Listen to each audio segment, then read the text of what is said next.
India में एक ऐसा भी बोर्ड है जो किसी भी जमीन पे अपना दावा ठोक सकता है और उसे अपने कब्जे में ले सकता है। और आप इसके विरुद्ध किसी भी सरकार से कंप्लेन नहीं कर सकते, ना ही किसी कोर्ट में जा सकते हैं। इस बोर्ड के पास इंडिया का थर्ड लार्जेस्ट लैंड एरिया है। इसका जो टोटल लैंड एरिया है वो 9.4 लाख एकड़ है और जिसका कुल कीमत 1.2 लाख करोड़ रुपए है। और ये इंडिया में रेलवे और डिफेंस के बाद थर्ड लार्जेस्ट नंबर पे आता है। ये बोर्ड है वक्फ बोर्ड। हाँ, ये वही वक्फ बोर्ड है जो अभी काफ़ी विवादों में है और जो एक इस्लाम का पार्ट है।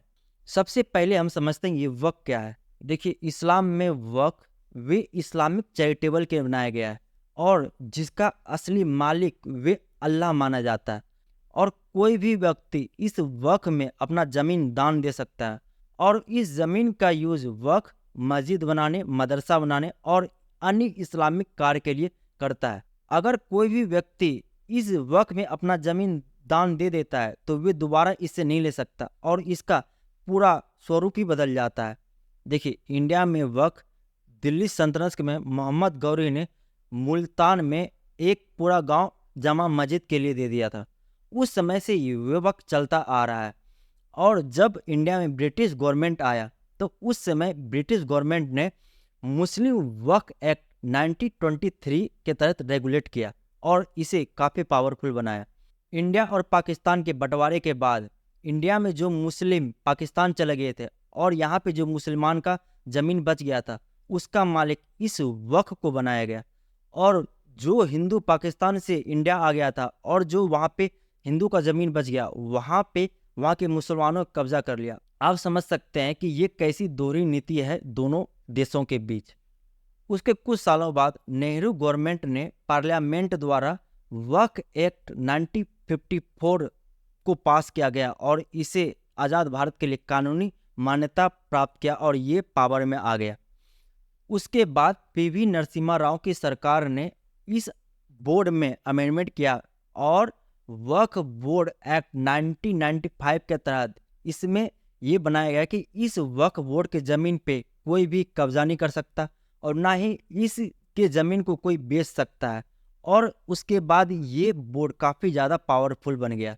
उसके बाद मनमोहन सिंह की सरकार में 2013 में वक्फ बोर्ड एक्ट 2013 में अमेंडमेंट किया और इसमें से इस्लाम शब्द हटा के कोई भी लगा दिया। मतलब अब कोई भी धर्म से रिलेटेड या फिर किसी भी मजहब से रिलेटेड व्यक्ति इस वक्फ बोर्ड में अपना दान दे सकता है।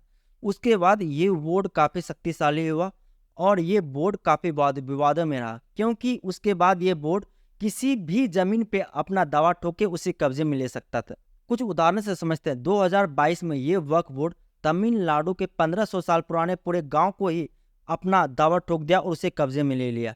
यहाँ तक कि इसने लाल किला और ताजमहल के ज़मीन को भी अपना ज़मीन बता चुका है। यही नहीं, इसने मुकेश अंबानी के घर को भी अपना वक्फ की प्रॉपर्टी बता रहा है।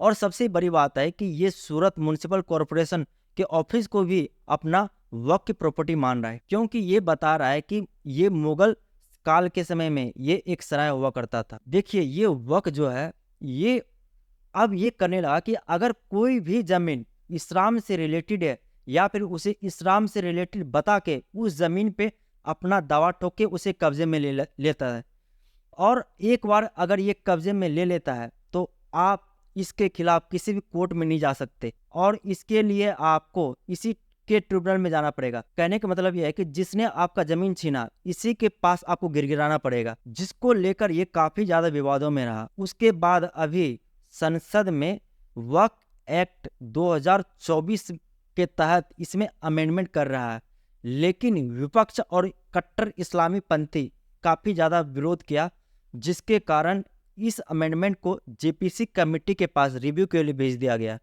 अब देखते हैं आगे क्या होता है। ऐसे तो ये वक्फ बोर्ड धीरे धीरे करके पूरे देश पे भी अपना कब्जा ठोक सकता है। उसके बाद बताइए कि जो यहाँ पे मेजोरिटी हिंदू है या फिर अन्य रिलीजन के लोग फिर कहाँ जाएंगे। ऐसे तो पूरा देश ही ये वक्फ बोर्ड का प्रॉपर्टी बन जाएगा।